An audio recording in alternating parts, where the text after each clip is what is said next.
Slack and he Major welcome you to the My Type of Hype podcast, where we celebrate hip-hop, not just the hype.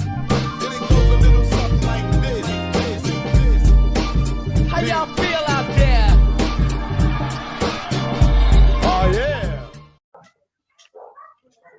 Welcome back, everybody, once again to the My Type of Hype podcast with me, your boy Slack in the building, as always, and my co-hosts extraordinaire, top left and right. What's happening, bros? Bless. We're here, man. My Type of Hype, the podcast that celebrates hip hop and not just the hype. Slacks in the house as always. E Majors in the house as always. Fresh faced and ready to go. Potter, what you saying, my bro? Yeah, Potter, aka Reggie McWorthy. I promise we're not colonizing. I swear to God. Aka the UK Bubba Sparks, here to just drop science on all of you. That's it, man. That's it. So let me just say this as well. Me and Slack, we've been doing this pod for a while now. We connected online, had a lot in common, got on. It was kind of like it was in the stars, man. We said, let's do it. You know what I mean? Good energy, good vibe, very different, but very similar. Just a good chemistry, if I say so myself. So we were very careful about who we wanted to bring on to the show to be a regular as well. So, we put our heads together and we thought Potter would be a good addition. And I hope you're feeling that as well. I know it's only been an episode, well, 2 if you count the guest a little while ago. What we had a couple, You know what I mean? couple down. Yeah. And, me and Slack have been friends for 20-something years now. So, but yeah, as you say, I met you online and it's been blessed ever since. Man. There's 2 things I like doing. It's like talking to my pals and talking about hip hop. So, where else am I going to be? There you go, man. There you go. So yeah, man. So Slack's representing the Death Row today, yeah? You saying? Always, man. Death Row. Too short. The run was too short. I think actually, I was thinking about it. I was thinking about like a lot of the most famous kind of albums, crews, all of that kind of stuff. A lot of them had very small runs when we think about it. Yeah. If we actually take into account how long Death Row was actually on top for, it wasn't that long. Honestly, we're talking like 5 years, maybe 4, 5. It was like 92, and then I think like the death was obviously Tupac, so we'd say like 96, 97. So we're looking at like 4 or 5 years realistically, if you think about it. So I was thinking, I think we could look at that as a future topic. Like a lot of these great, like look at Pete Rock and CL. How long was their run? But spoken about forever. Very true. Yeah, people man. Still it was just for that reunion as well, isn't it? Yeah, that's never going to happen though. But I'm lucky. I got to see them both together for the final time before they called it a day. But yeah, that's never going to come back. Yeah, man. So what's on the schedule today, bro? Yeah, you briefly touched on it there, man. We thought we'd chop it up a little bit about crew albums today. Those of you who follow the podcast and those of you who do, thank you very much. If you don't, I encourage you to go back, man, check out past episodes. But those of you who follow the podcast, you may remember that we done an episode on crews. It feels like years ago now, but probably wasn't. But where we was looking at basically crews and hip hop.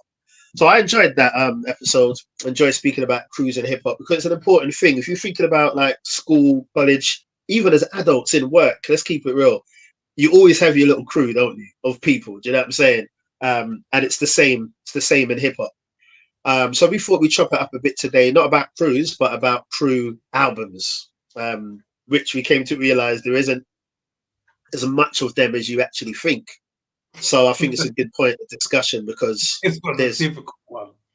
Yeah, there's so many crews in hip hop, but there's not many there's not that many crew albums. So yeah, we thought we'd speak about crew albums. There's a reason for that though. If you think about it, there's a good reason why there's not that many crew albums. No one's going to put their money behind things that they don't believe in. A lot of these major label rappers, they went and got their friends. A lot of them had to put them on own labels.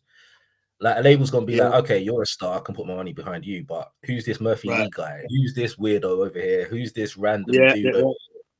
Who's this freaky Zeke guy? What does he do? Like, why am I gonna be paying him? Like all these kind of dudes, like I can understand why there's not that many crew albums as such. Although I would have thought like moving into kind of more independent waters that we're in now, mixtape era, you had a lot more free then to kind of do stuff. Like we might not have ever heard of a Tony Ayo if we never heard. I mean, not a lot of people care about him rapping and shit. Like I get it, but but just as an example, like he was a member of 50's crew, right? So and he was given the opportunity to make an album and shit like that. Technically, we don't always get that because people ain't gonna throw their money behind them. If there was no 50, Tony Ayo would never have had an album out. You know what I'm saying? True. Lloyd Banks, although however great Banks is, we might never have heard him as a soloist if there was no 50. So I just think that, man, I just think a lot of these labels just don't want to throw money behind artists that they don't believe in. You know what I mean? They're like, if you want to bring them on, that's cool, but you're gonna have to put them on your own label or figure it out. So I think that kind of leads into why we don't have as many crew albums as, because I don't really think that they do well in general either. I think it's more like you got a niche. I don't know of any crew albums that have gone crazy and sold like millions and millions. There's only one I could think of, and that was pretty much the G Unit album. And is that really a crew album, or is that? I was just going to say I wouldn't even deem that, and I'm glad you said that because I'm a sticker for rules, man. So let's not in that sense, but I mean when we're talking about certain things, let's establish that. G Unit's a group, so we wouldn't count something like that. I know you mentioned, did you, or was I thinking it? St. Lunatics. Did you say St. Lunatics? I'm not sure. Yeah, but people like Lee and all them lot. Yeah, that's they're a group. Yeah, you said Murphy Lee. That's it. So they're a group. So for the sake of the discussion, we wouldn't mention those because they're official groups. And let me just say this: Wu-Tang are not a crew. I don't care what anyone says. Wu-Tang are not a crew. Do you know how many times I have this argument with people? But you know why that's sticky though. It does make sense why it's sticky because Wu-Tang are technically both. They're a group, Wu-Tang, 9-man group, but then you've got Killer Army, you've got Killer Priest, you've got Sons of Man, you've got Wu Syndicate, you've got all of these dudes who are also Wu-Tang. Shaheen, they're affiliates. They're Wu-Tang affiliates though. Like this, that's how I look at them as affiliates, right? Yeah, so you can look at them as a crew, but when I say Wu-Tang, that's the click though, isn't it? Like all of the but when I say Wu-Tang is not a crew, I mean your 9 members are not a crew. Like I've had people say to me, no, Wu-Tang are a crew. I'm talking about Wu-Tang, the 9-man group. They're not a crew. Like they were presented to us as a group. They're a group. It don't matter what they've gone on and done separately. If they come together and do another Wu-Tang album tomorrow, that's not a crew album. They're a group. They were presented to us as a group. All right, let me throw this one at you then. Dog Pound. So Dog Pound, initially, I thought Dog Pound was Snoop, Daz, same, Rage, Sam Steve, all of them. Same. When the album was coming out and I saw there was only 2 of them on the front, I was very confused because I never thought Dog Pound is just Daz and Corrupt. What is like so the Dog Pound is Daz and Corrupt, the DPGC is the crew. Right? But what does the DP part mean? Dog Pound Gangster Crew. Dog Pound Gangster Click, right? Click, I mean, or something like that. So it's the same kind of thing. Like you've got groups within the crews, so it gets a bit sticky. Yeah, I mean, if we were saying Dog Pound on a discussion like this, then I would expect it to be a DPGC discussion, which we've never had that. No, but you're right though. When I used to hear Sweeps on Dog Pound, I thought it was that. Yeah, and when he wasn't on the album, I was very confused. I was like, Snoop's the main dude on this. So we know they're a crew in the essence of who they are together, but like actually putting out a project as a crew, Wu-Tang can't be put in that list because they're a group. Do you know what I mean? It's not because they came to us first, because I was going to say if Meth came first, Ghost came, and then Wu-Tang came and they put out an album, then it would be different. Still wouldn't be, because we have 50 first, and then G Unit put out an album, but we still know that G Unit is a group. Do you know what I'm saying? So, I mean, let's get into it. Let's get into it. All right. Who's kicking us off with the first group album they want to talk about? All right, I'm going to go with the first one, and then I'm going to see what you guys have got on. Mm-hmm. So one of my all-time favorite group albums. I've got two, but I'm guessing one of you two are going to mention it. So I'm gonna leave the other one on the table. But the one that I've always had an affinity for is the Flip Mode album Imperial, because Imperial. Mm-hmm. That album had a bit of everything for me. DJ Scratch beats, Buster at the peak of his powers, Rah Digger before she had an album out. Lord Have Mercy is one of the dopest ever for me, but just never. He had the voice, he had just everything going on, but we never actually got an official album. I've got like bits and pieces of what was meant to be his debut album. Then obviously you got Spliff Star, Baby Sham. I just think I love the album. Like there's some beats on the album that are just absolutely just crazy. Like DJ Scratch going nuts on the album. So when I've heard teasers of them coming back doing like is it a 25th anniversary or a 30th anniversary, whatever it is, I think it's 25th anniversary. But it's never come to fruition. And he's promised this like 2 or 3 times. They went and don't know where they found Lord Have Mercy, but they found him. He was in the studio. They were all taking pictures, all this shit. No, and the beats that I was hearing that Knots was doing for this album. Yeah, the new one. It was just sounding just insane. And I just wish that shit had come out, man. I just don't know what's happened to it, but just one of my all-time favorite crew albums, man. They all delivered on there, man. There's some bangers like that met your side and all these like these tubes. There's a lot of heat on that. There's a lot of heat on that. So did that meet your? Because I know you're a huge Buster fan. I'm a huge Buster fan. Do you know what I mean? And he's been screaming Flip Mode from day. So when that was due to drop, I was definitely gassed. I was thinking, right, this is going to be insane.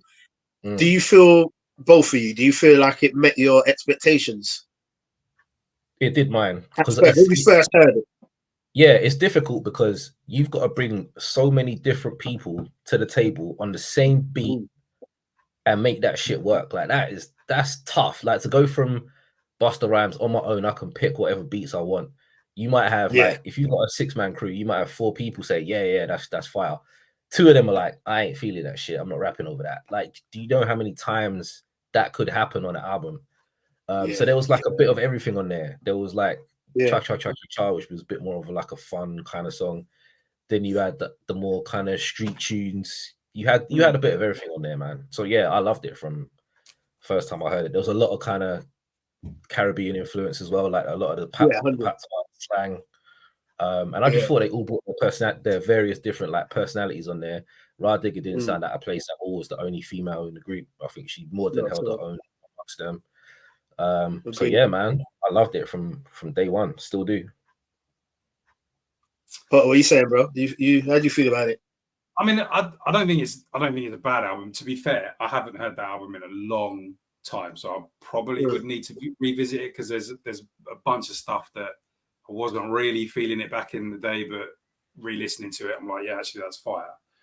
But I will say I was a little bit disappointed by it because, like Slack said, the Buster at the height of his powers. I'm right in thinking that came out after when Disaster Strikes. Yeah, it was like 98. Yeah. And like, that album's still my favorite Buster album. Rampage's album came out, and that was wildly disappointing. That was disappointing. Yeah, I was disappointed with that, man. And I was kind of waiting for Rah Digger to drop, and it was after. I think it wasn't bad. Like I just think for me, I was at that point in my life, I was probably expecting it to be a bit more Buster, like when Disaster Strikes, and it wasn't. And I think it's difficult for me when you've got a crew and this is in no way, shape, or form like dissing Rah Digger because she's phenomenal, but when you've got one person that is head and shoulders above, in terms of like character, charisma, delivery, like I like Lord Have Mercy. He's an acquired taste. I'd say he's probably not for everybody. Rampage was massively disappointing once you got him past like one verse. And Buster was like the standout, and I was like, I don't know if that was enough. But then, then you just want another Busta Rhymes album, innit? It's not I was gonna say, like, if you want more Busta, then you throw on a Busta album. No, I agree. The fact that you had so many different elements that were still allowed to do their thing, because you can get dominated by the main star easy. Like I'm not sure if you go through if I took the time to listen to whatever Lil Wayne squad was called, I don't know. He's had a million of them. But I'm sure if I listened to one of them and he had all little something and little whatever and Tiger and all these little pups, but I'm sure if I listened to any of that kind of shit, he would be extremely dominant because no one knows who people were. Yeah. But a lot of these dudes, they had like features on Busta albums, so you kind of knew. Familiar with them. I think a lot of it is to do with like probably where I was at as a fan of hip hop in '98. Like it was a very different landscape, and I was like really, I was in a silo, man. Like it's weird living in a place where there's only you and one other person that likes rap. So I was really selective. Stick to my, what I like, and I didn't venture outside the box as much as I probably would now. But it wasn't bad. Like I can understand why you love it. Like absolutely, I wouldn't say that you're wrong because you're not. It's a good album, but it's not like a 5-minute classic or no shit like that. But what I wanted from it was hard beats. DJ Scratch killed it, and wanted to hear like each of them bring whatever it was that they was bringing. I think they picked the songs pretty well to kind of let each person shine like individually what they was doing. So it did the job for me, man. It was cohesive, definitely. It was cohesive, and the production. I listened to that shit a lot. Me and my cousin. We used to listen to that shit a lot when it came. All right, now it's a good shout, good choice. Definitely had it on my list as well. Potter, you want to go next? What you got for your crew album? Yeah. So this was quite because, like, obviously, we discussed last week that this is quite difficult. Like, so, and then it came to me. I had totally forgotten. Dungeon Family did an album. 2001. Only in Darkness. Yeah, I had completely forgotten that was out. So I've been listening to that again over the last week or so, and my God, man, that was phenomenal. I think that was probably the last proper album we got from that Dungeon Family core production team, like fully. And it was a little bit different because I know by that time they obviously moved out of the actual dungeon and gone to like studios and stuff, but the production's still great. It was like my first proper real introduction to Sleepy Brown that I remember about. First time I heard Killer Mike on an album. I think they did it's like the next generation of Dungeon Fam, and like I don't think any of them dudes blew apart from Killer Mike. Even that took a while though. Some verses from Big Boy and Dre that I've completely forgotten. Like some wild stuff from the Goody Mob. Like I forgot what good MCs some of those guys were, man. Like Big Chip and Cujo, and like that's nice. And it was cool for me because I probably haven't heard that album in about 15, 16 years. So I dug it out and I was like, this is actually brilliant. Why is this not on rotation? So from the beginning of it, first track in, and you're like, it felt like a peak Dungeon Family production album. Like felt like hearing 80 Aliens again, and felt like Soul Food was a good album. Soul Food. It felt like hearing them again. And it was just cool that I completely had forgotten about that even existing. It's like we switched roles right there, because I never fucked with that album. When I heard it, I was very disappointed with that album. Very disappointed. I had my expectations were through the roof for the album, and when it came out, I got it on promo actually. I had it on promo, and I just kept listening to it. Like, am I missing something? It was just the one word I'd use to describe that album is weird, because I was a big Outkast fan at the time, big Good Mob fan at the time. So I had very high expectations. I didn't know a lot of the new people that they thrown on there, Witch Doctor and all these other dudes. Cool Breeze. Yeah, and it was just maybe if I listen to it now, like you said, P, I ain't listened to it in whenever it came out. I probably ain't listened to it. Oh, one, there you go. I might listen to it again, maybe in like 02, 03, but since then, because you know what I mean. Like, if something ain't for me, I'm just like, all right, there's no. Yeah, I mean, you can tell it's moving in a different direction. It's not, it's not the instant hit that you get from like exactly ATLians. Like, it is moving towards a little bit more of the Aquemini kind of stuff. Vibe. Yeah, it is a little bit weirder, but I didn't like that sort of stuff back then either. Like, all right, let me ask you this. Let me ask you this. What did you think about CeeLo Green's debut album? Because that shit was terrible to me. I did not like that at all, man. Like, I was not a fan, and I don't. Was that the one? It's called like the Weird and Wonderful something? No, it's called like CeeLo Green and His Perfect Imperfections or some shit. Yeah. I was expecting greatness after what he did on the Good Mob album. I was expecting something like amazing. It was weird. That's the only way I can describe the album. Weird. I think for me, the as soon as all of them, like not just Outkast, but Goody Mob too, as soon as for me they started moving away from the Dungeon family of production, things changed. Like, they weren't terrible. It wasn't shit music, but it was just. And I get you've got to develop as an artist, whatever, especially if you're in a group with Andre 3000.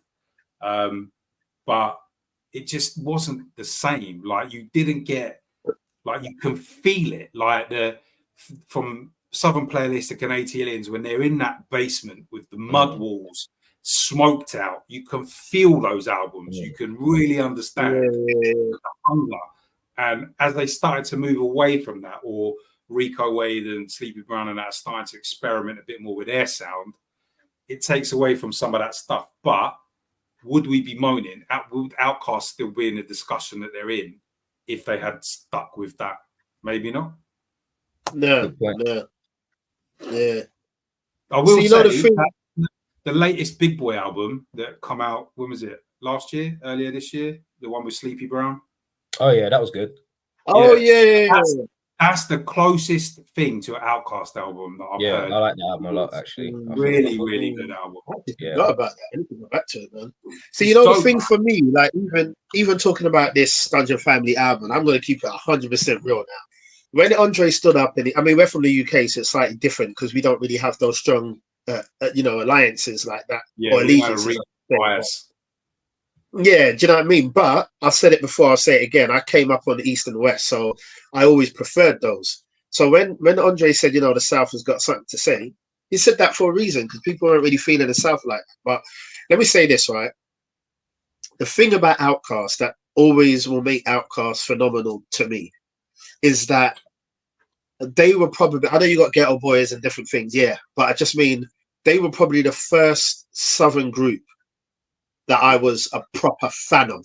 That I was like, right, this is just hard. Do you know what I mean? Because I was a little bit biased. Not biased. If it's dope, it's dope. But you have a sound that you prefer.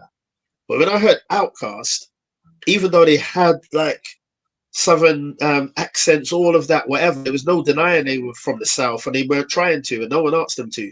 But it was just something about their sound that was almost in a realm of his own. It weren't Southern, it weren't East Coast, it was just Outkast hip hop. Do you know what I mean? And it was something that a lot of us fell in love with.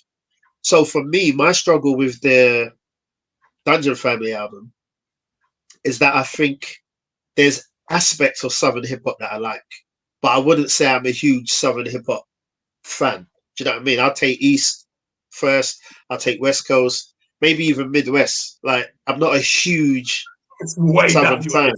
No, you know why? Because like regional Florida MCs. Canada. Ohio, he's brilliant. Do you know what I mean? Canada. There's a lot I appreciate about the South, definitely. Now, I'm talking about back then, obviously. Now it's different. Yeah. You know what I mean? But at the time, I kind of felt like it had to have a certain feel, sound, and hit for me. And that just a lot of the other artists that were on the project, I weren't really a fan of. You see what I'm saying? So it weren't something that got a lot of spin from me. So I won't even say I was disappointed because I didn't have huge expectations of it anyway. My listening to it was for Outkast. I thought Goody Mob were cool, but once again, you know what I mean? Goody Mob's debut album is phenomenal. There's just so much. Unbelievable, man. There's so much about the album that I like. It's just... Yeah, there's no denying that. There's not, but do you feel the same about the second album though? Nah, I don't. Exactly. So that's my point. When I hear people putting the second album on the same pedestal as the debut, I don't understand it personally, because the debut is so far clear of the second album that I don't even put them two in the same room at all. They've never touched that again. Nah, they never have. But it's difficult because how do you touch an album that good? Like, it's literally got everything. And like Potter was saying about feeling the music, like how raw it is, I felt every word that them dudes were saying on that album. If you listen to it, even now, a lot of the shit they were saying in 95, whenever it came, 95 it came out. 95, a lot of the shit they were saying then, it's like prophecy. Like, listen to that self-therapy song. Everything they was talking about in that self-therapy song is pretty much coming to fruition now in 2024. Like, it's insane how good the album was. Like, it had gospel, it had hard hip-hop tunes, it had verses, it had literally just everything. The production was insane. Like, it felt like each one of them instruments was being played on the album. Like, you could feel the bass, you could feel the drums, you could feel every single sound on the album. The second one, again, expectations were through the roof because the first one was so good. Didn't touch the sides for me, if I'm honest. So for me, Dungeon Family, I've got mad respect for them, of course. Oh, of course. Goody Mob, Slim Calhoun, Witch Doctor. Like, Slim Calhoun's album was alright as well when that came out. Yeah, Cool Breeze. He had some tunes on there. What about, I think, was it Watch for the Hook and a couple of other tunes he had on there? His album was so yeah, man, that's why my expectations were high, because the music that they were making at that point in time, like Potter said, like, it's almost like you could smell the weed that they were smoking when they was making this shit. Yeah, definitely, man.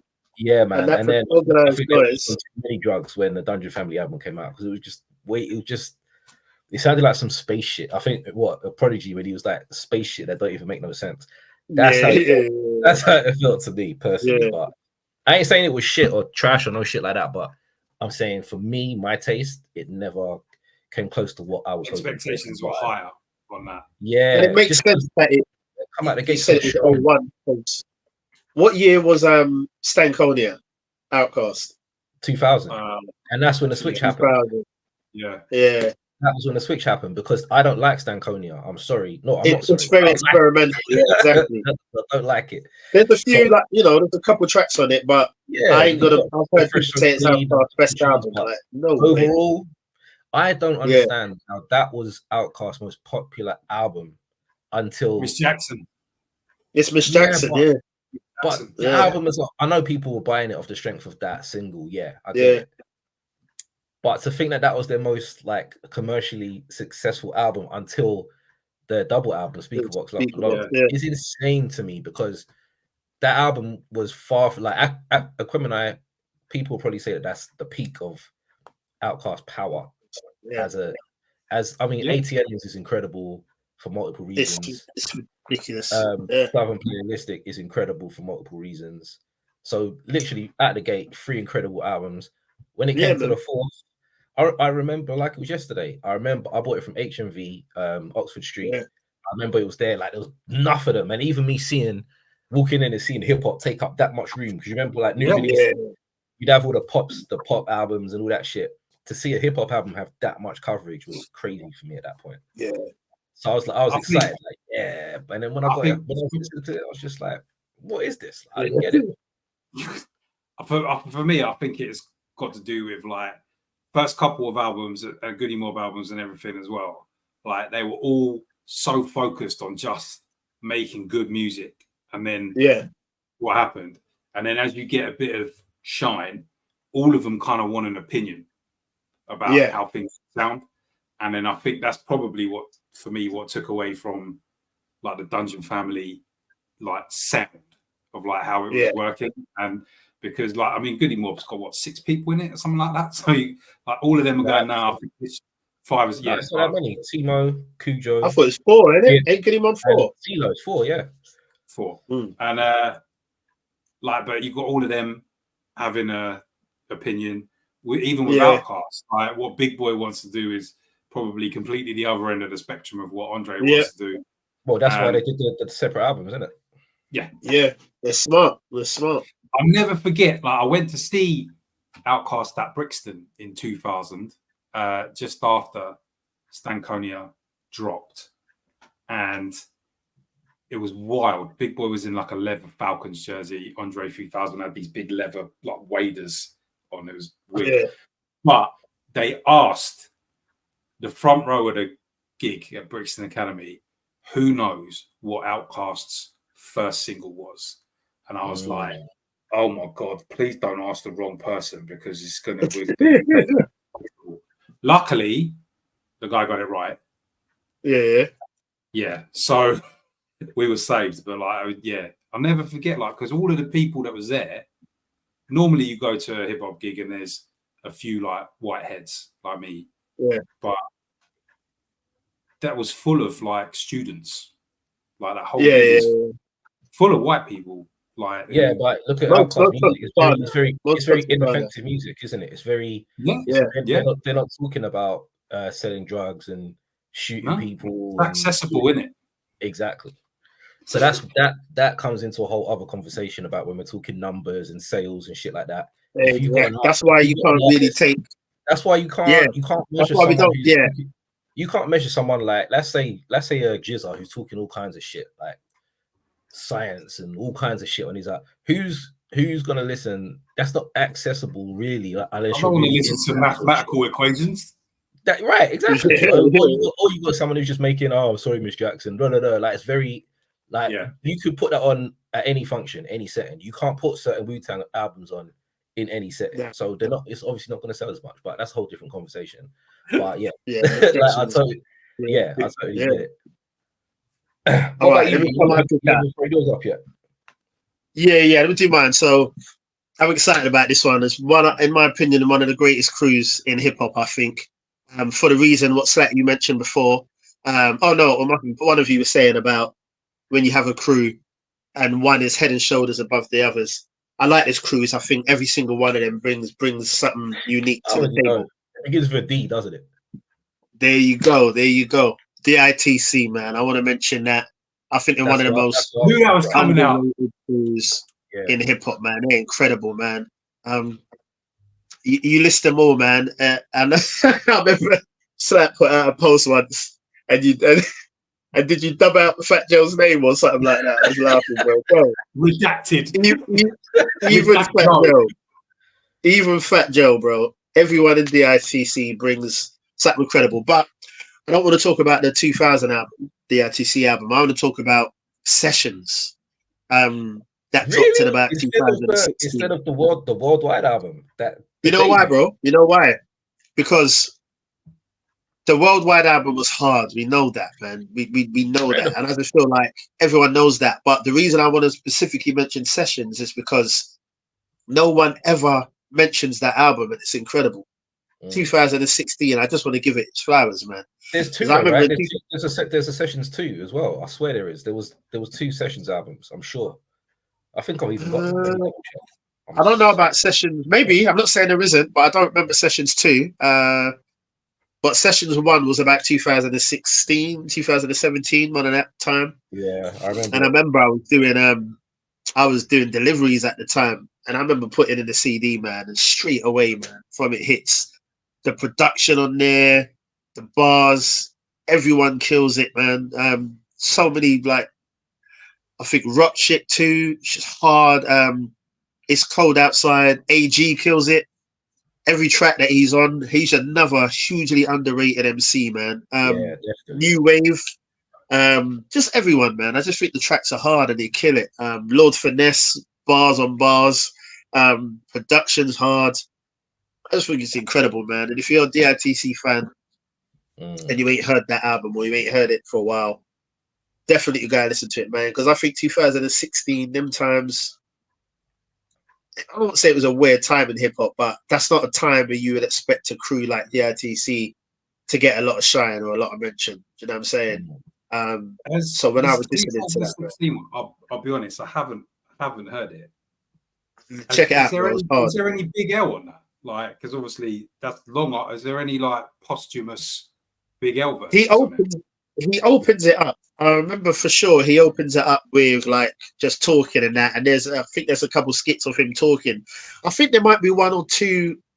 Yeah, I was gonna say I think there's like one or two songs with him. Yeah, I think there's like one or two verses they've used for him, but like it's mainly just the rest. Yeah. Yeah. That's how I found out about the rest of DITC, because like I was just well into Big L and I was like, who are these other guys? Yeah, man. See, that's what I mean. I just think they're a good crew, man. Literally everyone holds it down on there. OC, AG, Diamond D, Lord Finesse, Big L, Touch, Fat Joe. Everyone kills it, man. So yeah, DIT session. Right. No weak link, man. For real. Do you know what I'm saying? They are good. And they are good. Yeah, for that reason, it deserves a mention, man. I think we've got time to go around one more time quickly, and then we can talk about some dream, what we would have liked to see. We'll just throw out one. Yeah. So, right. Slack, you kick us off. What do you have for another crew album? If you got another one, I've got a good mixtape, but that don't really count because it wasn't ever officially released. But the Justice League mixtape, I'll allow it. Okay. Yeah, that was changing. That was because that was a time when I was not in love with hip hop at that point in time. When that came up, there was a big shift in the sound. It was very it was like the bling bling shiny suit bullshit, like just before 50 and Little Brother and them came in. So maybe like 02-ish. So I wasn't thinking that around then, but got a hold of that mixtape. Yeah, man, I was like, wow, okay, so hip hop ain't gone anywhere. Like a lot of them people, Joe Scudder, Sean Don, Median, Little Brother, Ninth Wonder, obviously. Then you had all the different producers on there as well. Man, I wish that they actually got to do more together. Like they've disbanded for a long time now, and then it kind of evolved into Foreign Exchange and other stuff. But if you ain't heard that mixtape, man, I highly recommend that you get hold of that mixtape. I got sent that by like one of my reps when I was at Universal. Like he just I got the promo of that as well. Like, who is this? The Justice League. But then I saw Ninth Wonder and I thought, all right, I'll give it a go. Yeah, and then that was it. It was out of here for me from there, man. So I'm so surprised. But the official album, I would say, would be Hieroglyphics. I don't think Hieroglyphics get yes. I don't think they get.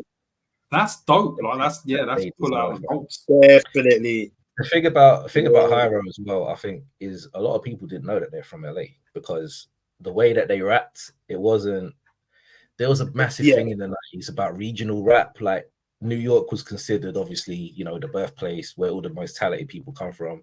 You had Jay-Z, Biggie, Nas. You had the biggest rappers in the world on the East Coast. But then you had Dr. Dre, Snoop, Eazy-E, blah, doing their thing on the West. If you were really into hip-hop, you were listening to Ghetto Boys, UGK, all of MJG, that kind of shit. I was listening to all of it. But for Hyro, it was weird because they never sounded like Dre and Snoop or Quick or very true. There was a lot of that a lot on the West Coast at that time. A lot of the rhymes were very apart from Ice Cube, who was hard as shit. A lot of the other MCs were very 1, 2, 3 into the 4, very melodic kind of shit. And that's why a lot of my family in the East Coast, they didn't fuck with the West Coast. They weren't feeling it. They were like, nah, I'm like trying to say, like, listen to this. They're not on it. But when they heard Souls of Mischief, they didn't know it. They were like, these dudes from where are they from? They're from the West. So if you knew that, you wouldn't have even given them a chance. Do you know what I mean? And I think there's no weak link, like what you were saying about DITC. You can't say like Souls of Mischief, there's a weak link in there. Then you throw in Del. Then you throw in Casual. Then you throw in Domino. You got like the whole crew, and they just all delivered, man. And that album, Third Eye Vision. Third Eye Vision, when I heard "You Never Know," man. Bro, that's to this day. That song is so good. Love that. So good. And that whole album, man, I don't think he gets the props that it deserves because it doesn't. But it sounds good. It's well produced. Like every song, like delivers. You just got a bit of everything on there, man. And yeah, I just think Hyra get overlooked a lot. Yeah, you're right, man. You're right. Yeah, man. That's a good shout, man. That's a good shout. Definitely. Potter, what would you say for our next one? So, I mean, there's a few, but so I got Bootcamp Click. Yes. Oh, yeah. What album? Man? Another. Incredible. For me, Last Stand. Like I really enjoyed that album. Is that the one with Knife Wonder on there? Because I get mixed up between. Yeah. It's the first one. It's the first one where they kind of went a little bit outside of their normal production boxes. Ninth is on there. Obviously, Beat Miners, Alchemist. But I really vibe with it because I always get that album mixed up. There's one. I think Crisis maybe the one after they won out the year after that. That's the one I keep getting it mixed up because there's one of them standing in front of like a jet plane, helicopter or something. That's you got Last Stand, Chosen Few. What's the one? Right, and that's where they're just standing in a line, right? Yeah, the Last Stand is the one where they're in front of the plane. Casualties of War, I think. Casualties of War. That's the one. Like free, innit? Yeah. Yeah, that's like red, isn't it? Yeah. I was trying to choose between those two because they were pretty close together. But yeah, I went with The Last Stand. I love that album, man. Like I've always loved definitely every single aspect of the Bootcamp Click, like Black Moon, Smith & Wesson, OGC, like, and to have them all together. I mean, I'm not gonna sit here and say there's no weak links like DITC or Hieroglyphs or whatever, like, but they're all good. There's no one. Who's a weak link, bro? You can't just skate over that comment. Who's a weak link? I don't think there's any weak links. So, cameras off. Like, never a good time for this one because I know exactly what you're saying. I'd say that's what I wanted to hear. Like my favorites. I'd say my favorites. No, don't even try that one. Don't even try that. Nah, I'm not, because those are shooters, man. I'm not publicly. Do you know what I mean? I'm not. So my favorite, obviously, Sean Price and Rock. Two for me. Like I love Buckshot and Starang Wonder. Obviously, Starang is a beast. Yeah, yeah. There's one weak link if we're being honest. Let's keep it real. There's one weak link. All right, let's just say the letter that his name begins with, and I'm going to say L. I say T. T. So we got differences. Oh shit! You're saying T. Yeah, who's L? Who's L? Louisville. I'm gonna be controversial, man. I'm gonna say. Oh nah. Yeah, mine's from the same crew. I don't really. Yeah, okay. I don't really like Smith & Wesson as much as I used to. Like, I think you don't like Smith & Wesson. Okay. As they've gone on, I think they have got progressively not as good. I didn't say I don't like them. I said as time has passed. I don't like their later stuff as much as I like their earlier. Yeah, no, I hear you. I'm messing about. Yeah. I actually slyly, horribly, against my religion, agree with you because their debut album was absolutely incredible, and I'm about to break it up because winter's coming, and that is the album when you're walking home from work. It's pitch black at 3 o'clock. That's the album that I throw on. Them, Black Moon, like Helter Skelter. That's the kind of shit that I'm listening to this time of year. Yeah. Let's be real. The Cocoa Brothers album was not great. The album that followed that wasn't great. Then they did an album with Pete Rock, which should have been incredible, but it wasn't. They did a reggae. There's a couple tracks on there though that's still. There's a couple tracks, but as an album, bro, this is Pete Rock. I'm expecting fireworks, but it was not that. They got an album with Pete Rock. They got a whole album with Ninth Wonder or Soul Council.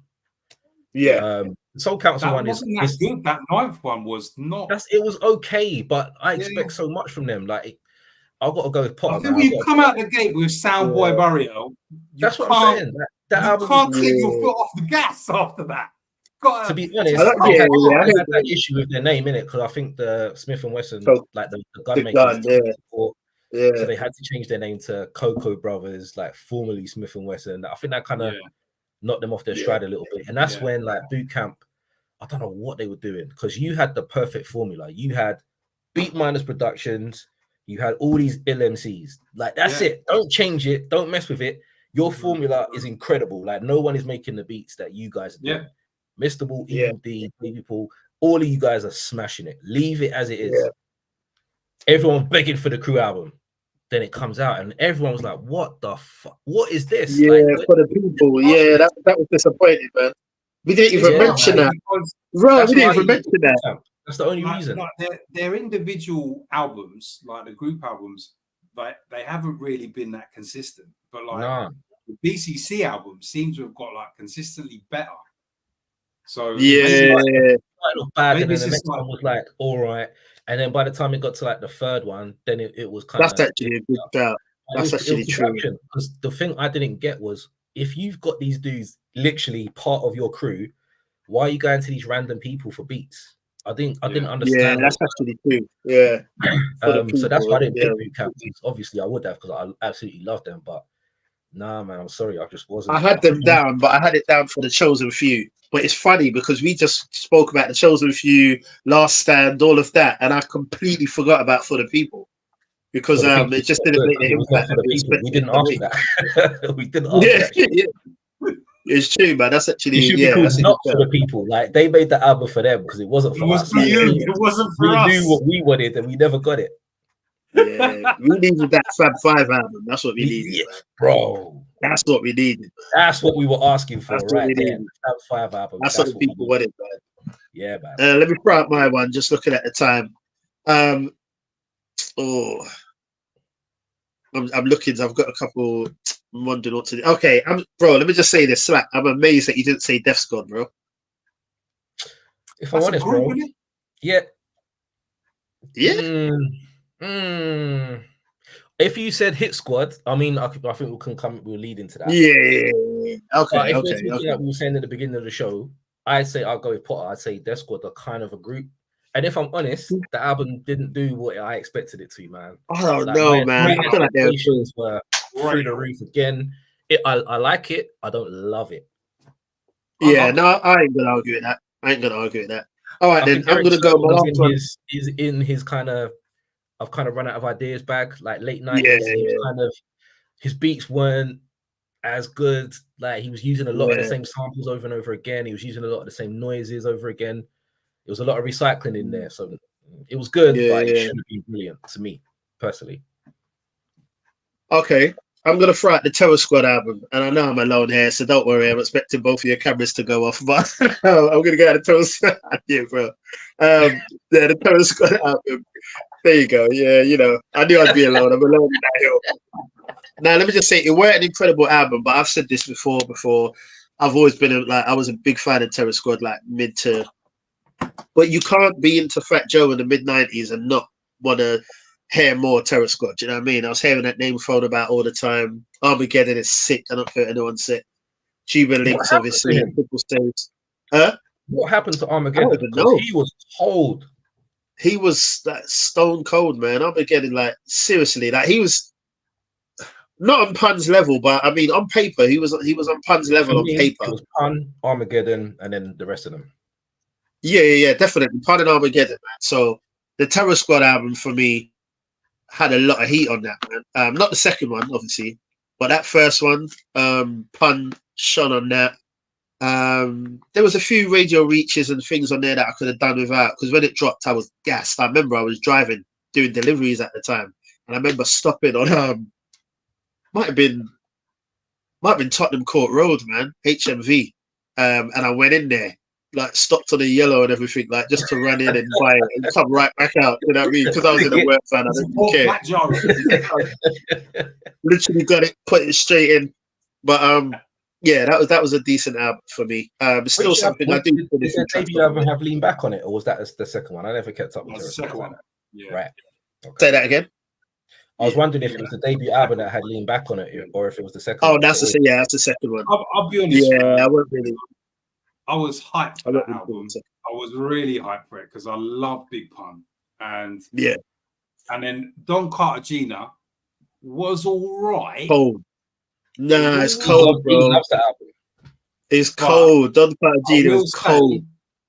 For me, Terror Squad started going like, we talk about that point in hip hop, sort of late 90s, early 2000s, when it was kind of losing its way, right?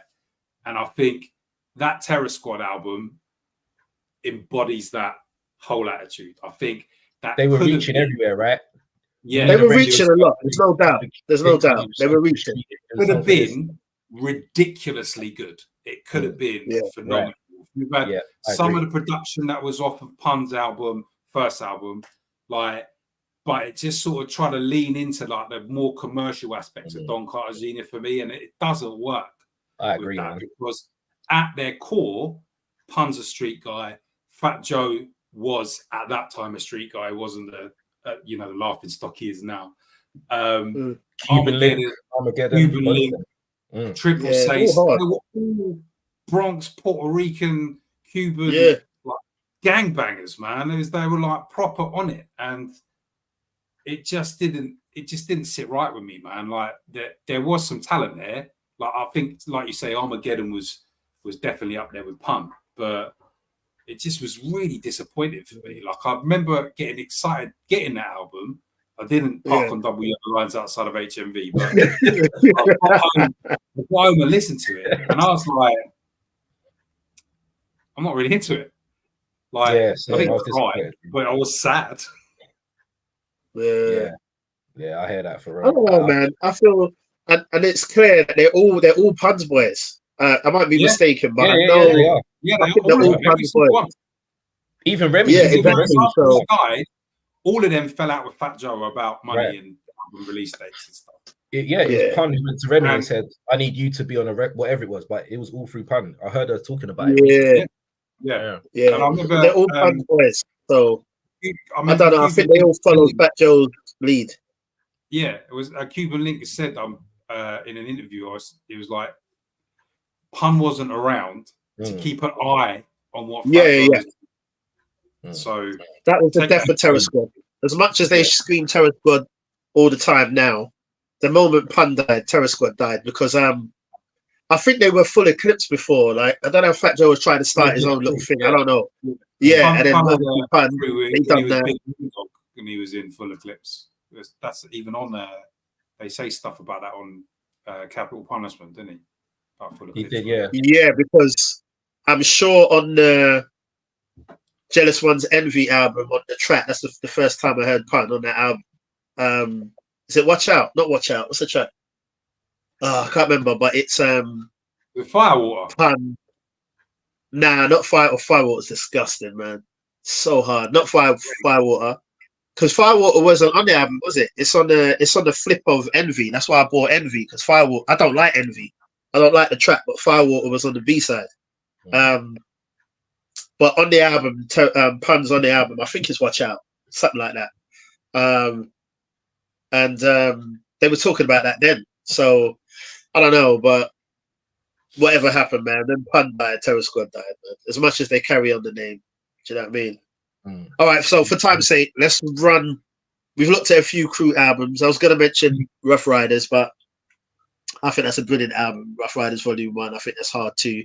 But I know Swiss's production sometimes is, you know what I mean? There are some bangers on the others as well, though, man. Like there's some, definitely Styles B-tunes are like hard as fuck. Bro, Styles on them.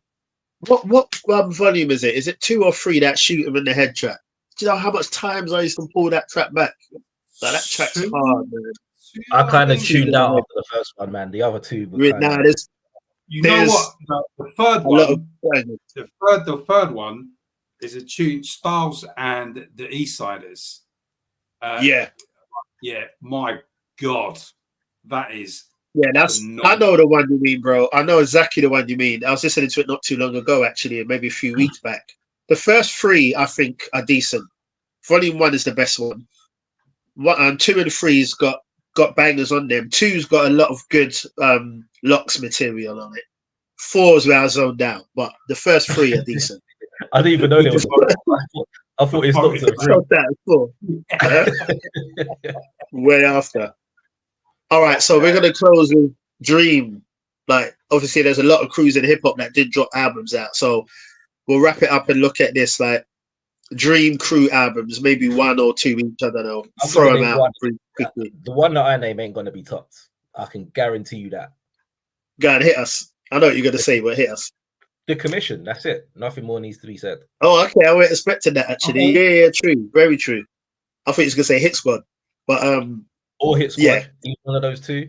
But if we had the Commission, Biggie, Jay-Z, Charlie Baltimore, and whoever else that they were gonna throw on there, I just think that would have just. The Commission, Black Robber's gonna be on there as well. I think, if I'm not mistaken. About him. I haven't heard that. I think you'll see. C's would have been cold. I don't. Yeah. And this would have been 97 times where I know some people say what they say about Life After Death, but Biggie was at his lyrical best on that album. And his lyrically, he's much better. Baby Oil as well, right? So if he left Baby Oil's record label and he moved on to doing his own thing, which was the plan. He had signed a deal apparently to release the Commission. Like the Brooklyn Mint stuff started coming out. Like there's pieces of that still floating around. If that album came out, I think that would have. I think the rap game would have been completely different to what it is now. If they were obviously still alive. Yeah, that would have been so cold.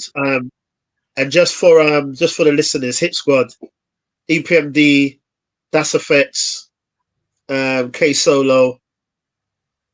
Who else? I'm missing someone. Redman. Oh my gosh, I cannot say Redman. Redman. That would have been that. Look at Headbanger, and that's only a few of them. But like, imagine that. And everyone knows I'm a huge Jack Effects fan, so Hit Squad would have been like ridiculous, man. But yeah. What about you, Paul? Okay, so I kind of agree with you. I don't think that will be topped, but I'm going to try. So a Liquid Crew album. So yes. Dilated people. Like there's nothing but spitters in the Liquid Crew. Like people are just chucking out bars for fun. So you got all the Dilated, the Far Eye, Planet Asia, the Licks, Exhibit, King T. Like, what more do you need? Alchemist Beats. Like, that would have been a bit disrespectful, to be honest. That would actually been insane. You know what? Come to think of that, that would have actually been mad. You know, because you know what's mad? You know what's crazy? That that Defare album, right? That came out in like 97. August Daily.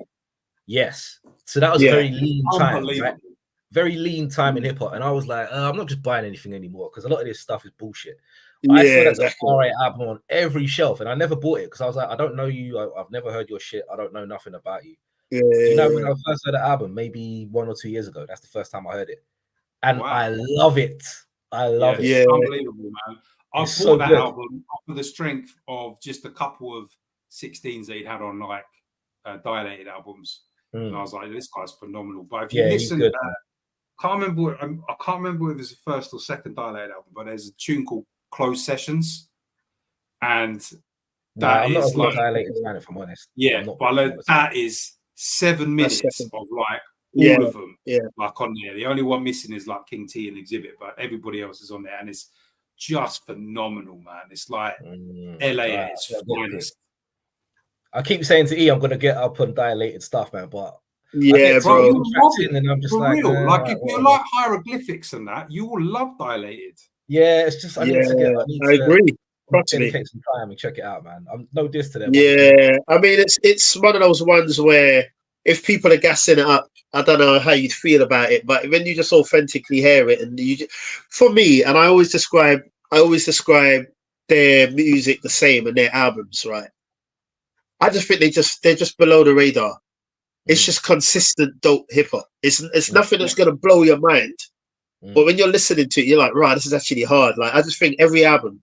They got about 5 albums, five albums, and I think every album is hard. For me, they don't have an album less than 4 months. The first 3 album run, I'll put that up against almost anybody.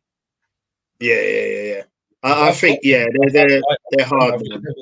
I've just never actually got to listen to it, but I will. I'll get around to it for real. Yeah, strong catalog, man, definitely. But that's a great shout, man. Liquid Crew, definitely, man. Yeah, man. I think all three of them. Like, if we got a Commission album, we got a Liquid album, we got a Hit Squad album. Yeah, just imagine, man. Like, yeah.